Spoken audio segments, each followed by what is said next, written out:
Hello guys, in today's video I will be showing you how to fix Canva uh, keeps hanging problem. So the answer is easy. Just go to the settings and then scroll down to the apps section and then go to the search and search Canva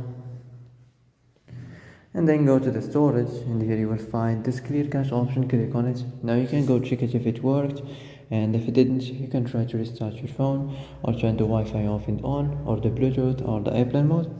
Also you can try to clear data, but be careful. If you clear data, all this application's data will be deleted. This includes all files, the settings, the accounts, the databases, etc.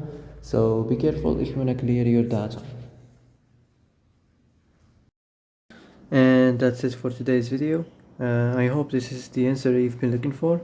If you like this video, don't forget to like and subscribe, and see you in the next video.